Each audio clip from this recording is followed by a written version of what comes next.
Welcome back into Sports Memos, every game on the board college football podcast. We're breaking down them all. This is segment number 2 with Mid-Major Matt at Mid-Major Matt on Twitter. Matt, welcome into the pod. How are you? I'm doing well, Drew. How are you? I'm doing well as well. We got the Georgia State Panthers at the Coastal Carolina Chanticleers, minus 5.5 at home, 64 the total. Starting off in the Sun Belt here, Matt. I know you know him well. You interested in getting involved with GSU for Coastal Carolina? Yeah, this is an interesting game because I was kicking myself. Last week I looked at Georgia State because it was a good situation for them against Arkansas State. Arkansas State's second game without their quarterback. And Georgia State's been a live dog this season. They've had some interesting results, and I didn't go through with it. This week they now go and hit the road against a Coastal Carolina team that loves to score points. 37 last week, or 2 weeks ago. They put up over 60 on UMass. They scored a bunch on Norfolk State. It feels like the Sun Belt now is kind of the over conference as opposed to when it used to be the Conference USA. It feels like this is the place where a lot of points get scored. I think I'm going to probably look at the over here. I would have looked at Georgia State in a better situation, but probably not. This one could see a lot of points scored. Good stuff, Matt. Off segment number 2, we had Joe Ranieri on first, and we'll have Robbie Vino up next, and then Teddy Covers on the back half. We break it down into 4 sections, 4 different handicappers from sportsmemo.com, getting all the games for week 7 college football. Also simulcast on YouTube, Sports Memo YouTube channel and the Wager Talk YouTube channel each and every week throughout college football season. We'll also be doing the NFL every on the board podcast on Fridays as well. Next up here, Matt, we got ACC matchup, Maryland at Purdue. That's Big Ten. I see Maryland, I'm thinking years ago, Matt, but obviously I'm behind the times. We got the Terps laying 3.5, 53.5 the total in this Big Ten matchup. Yeah, this is the injury bowl because if you look at both sides, you've got the Sindelar kid for Purdue is out. He has the broken, I believe, clavicle. You've got the Rondell Moore, who's their wide receiver. He's the number one guy they like to throw to. He's not playing. I think I saw a stat last week. They had 7 wide receivers, and 3 of the guys who were active hadn't actually played at the position in a game this year. They are at home, and then you've got a Maryland team with Josh Jackson coming in who's hurt. And he's done. He had that gruesome injury. The Pegram kid is going to start under center, it looks like, for the Terps. He's not exactly a guy I want to back in this one. He's had some ugly stats in the past. Remember, this Terps team in the past before Josh Jackson had a ton of trouble at quarterback. It's a high total here, but my question is, are the defenses that bad that they couldn't slow down the other attack? I don't know how much Purdue's going to score. Maryland has kind of tailed off a little bit. Yeah, they put up 48 on Rutgers, but I think a lot of people are going to put up 48 on Rutgers. So maybe you look at the under in this one and kind of hold your nose and hope that these two banged up offenses just kind of go at each other and don't score a lot of points. So for Maryland, the quarterback position, you bring up Pygmy to start, and he makes plays happen with his feet, though, right, Matt? There was some games where he did play well in the past. Yeah, he last year he ran it about 58 times. He's mobile, but I don't think he's a great mobile. I think there's some guys who are more. He's one of these guys I feel like that he wants to run it before he wants to throw it. He doesn't have time in the pocket. He doesn't, if the first read's not there, he's going to go. And I don't know necessarily if that's going to fit in this offense. Now, maybe Josh Jackson showed some things, and the Loxley offense will be good for him too, but I don't know. I don't love either quarterback in this matchup. So, if you put my feet to the fire, I'd probably look at the under maybe in this one. All right, good stuff starting off here. We got Iowa State at West Virginia, Big 12 matchup here. Cyclones laying doubles on the road here, Matt. We're seeing 10.5 pretty much across the board as we're talking right now. 53.5 the total. Brock Purdy, it's Brocktober, right? Whenever the calendar flips to October, Brock Purdy shows up. He did last week in the big win over TCU. There's no real look-ahead factor here. They're at Texas Tech in 2 weeks, so that's something to consider. On the West Virginia side, everybody loved West Virginia. They thought it was a situational play against Texas the week before the Red River Shootout. A lot of late points scored in that one, got them either close to the cover or they got you the cover. I don't love West Virginia. I don't love this Kendall kid. I think that they're a year away or 2 under Neil Brown, but I'm never going to lay that many points on the road with Iowa State in this one. If you force me to play it, I'd probably look at West Virginia, but this game won't be on my card. A good one here in the Mountain West up next, Matt. Talking rotation number 139140. Not to mention quote unquote degenerate special of sorts. It's a 10:15 Eastern kick here. So a lot of tickets will be written on this game. And we have Hawaii on the mainland. We got the Rainbow Warriors at Boise State Broncos. 11.5 is pretty much the consensus number across the board right now, with a 60, flat 60 is the total. Good one in the Mountain West, Matt. You interested in getting involved? So this is if Hawaii can stay turnover free, which has been an issue for them all year long. Granted, in the game against Nevada, they didn't have any turnovers, but that's going to be their bugaboo. Plus, Boise State is very good against the pass, and that's what Hawaii wants to do. How long can McDonald stay in the game? He's been pulled several times this year. And Hawaii's defense has some names. They've had one good trip to the mainland, one bad trip to the mainland when they got blown out at Washington.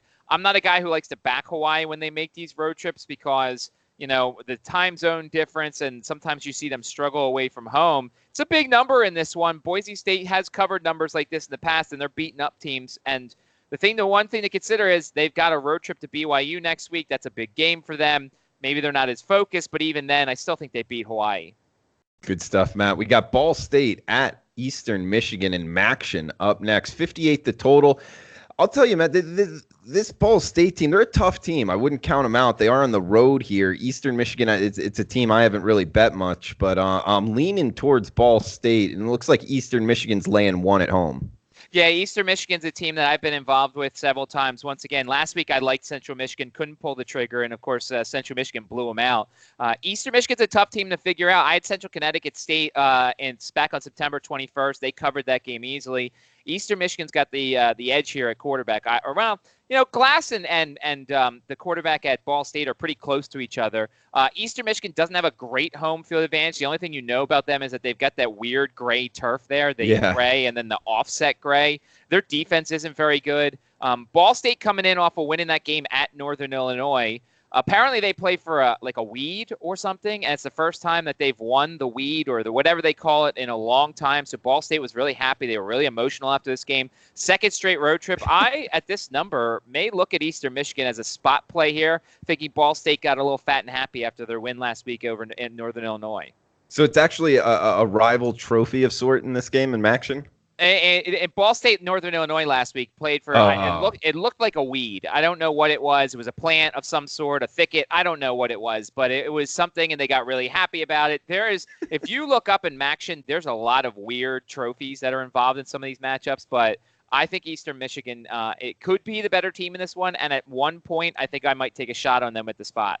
All right, good stuff, Matt. And guys, he's Mid-Major Matt at Mid-Major Matt on Twitter. Check out his packages at sportsmemo.com. Knows the small conferences, knows FCS as good as anybody. So if you're into betting that stuff, try out one of his packages. And actually, we have a podcast coupon code here on the pod.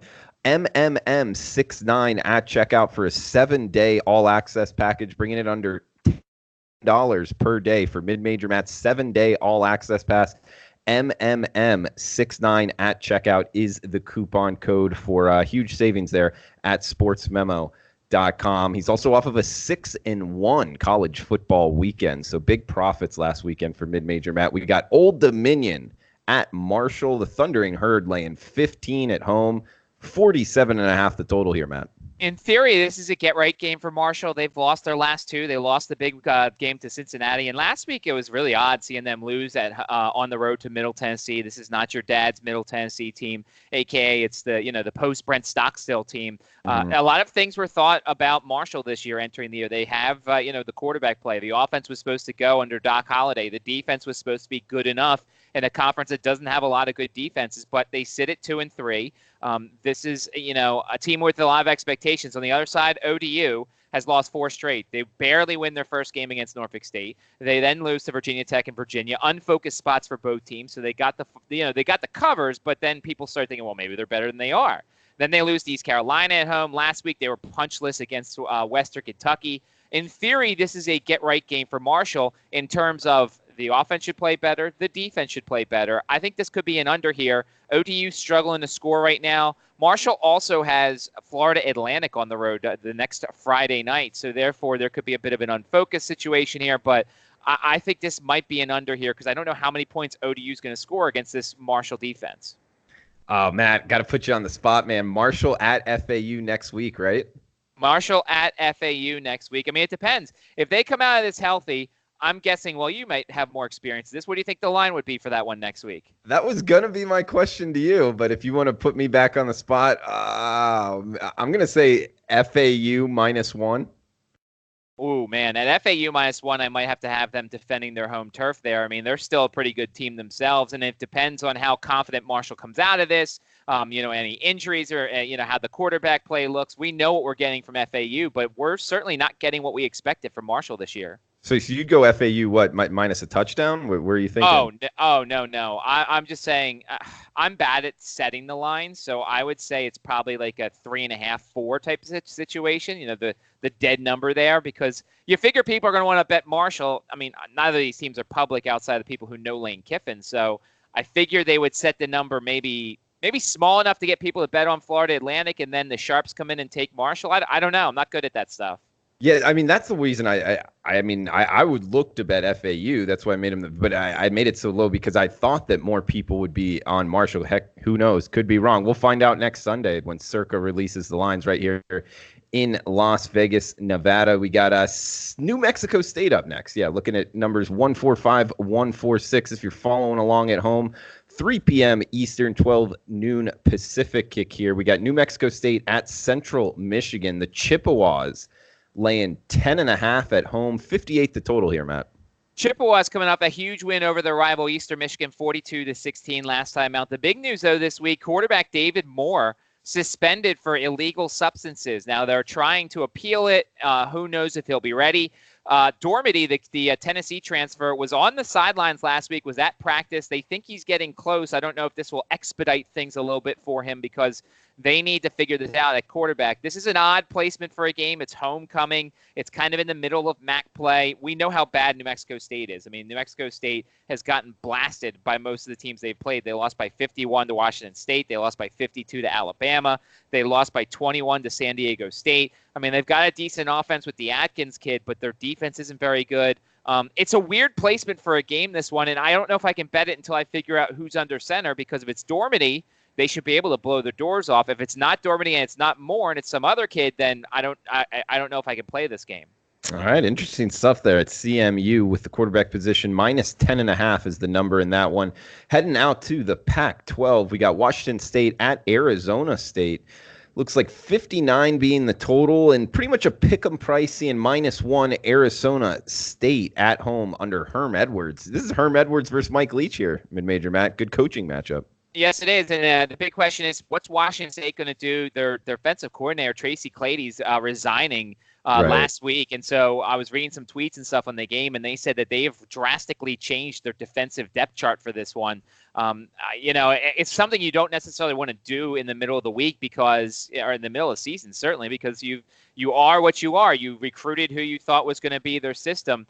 I like the Daniels kid for Arizona State. I like what they've done, and Herm Edwards has proven to be a better coach than I thought he was. I thought the hire was kind of ludicrous, and last year they proved me wrong, and they already beat Michigan State this year. I'll be interested to see how Arizona State's defense matches up against the Gordon kid, because he's been a revelation. I thought that the Guberud kid from the FCS level was going to win. He doesn't win.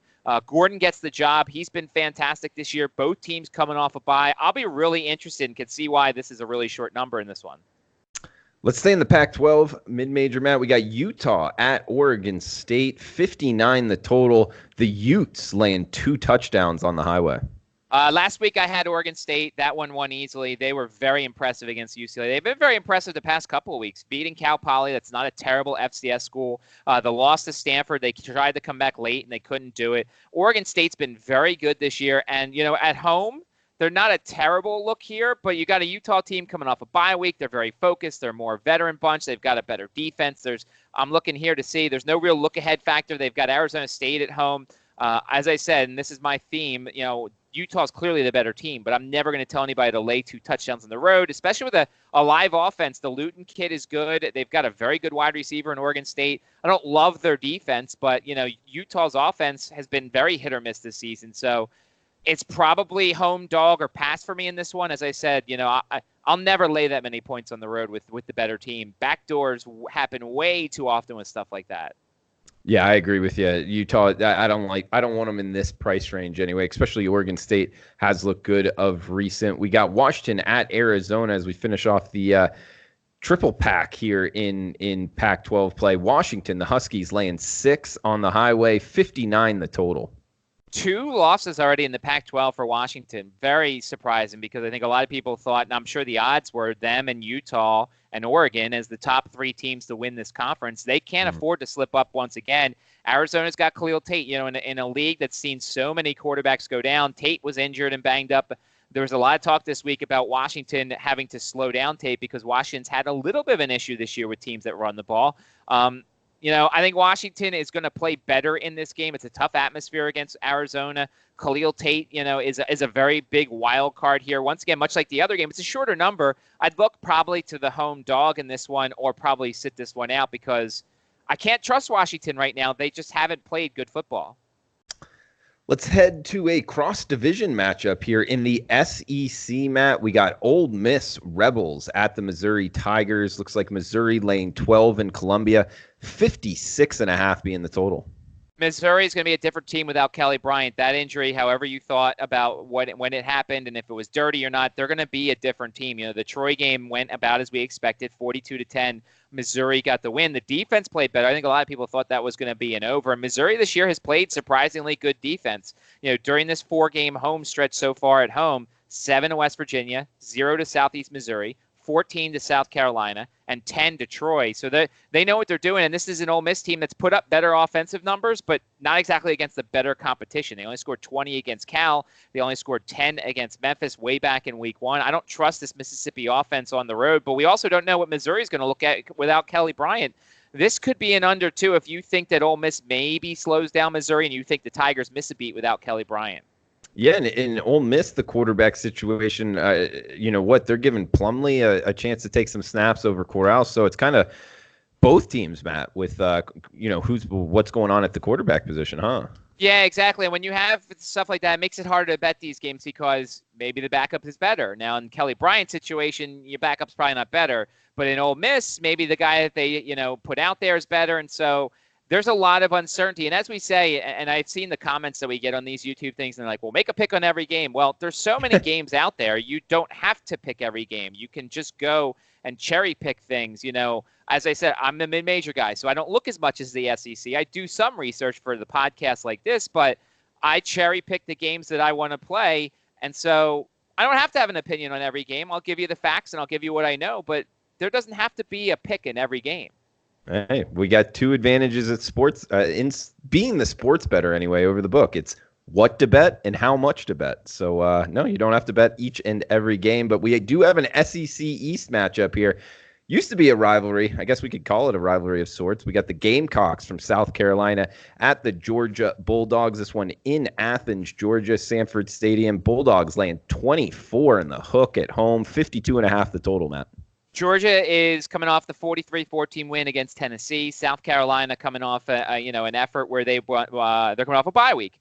They beat Kentucky 24-7. I think the Helinski kid is having what you would think for a rookie starter. He's having some good efforts. He's having some bad efforts. I don't necessarily love him going into Georgia. That's for sure. He looked like a true rookie in his home game against Alabama. This is a huge number. Georgia is in kind of a name-your-score situation. They've got to start getting the sexy points for the playoffs and stuff like that. So I could see them running up the score on South Carolina.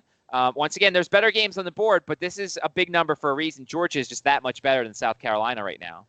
Another SEC matchup here, Matt. Mississippi State at Tennessee.